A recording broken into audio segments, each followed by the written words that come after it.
محدثة بدعة وكل بدعة ضلالة وكل ضلالة في النار.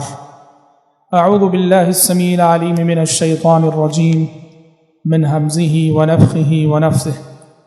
والسابقون الأولون من المهاجرين والأنصار والذين اتبعوهم بإحسان رضي الله عنهم ورضوا عنه وأعد لهم جنات تجري تحتها الأنهار خالدين فيها أبدا ذلك الفوز العظيم.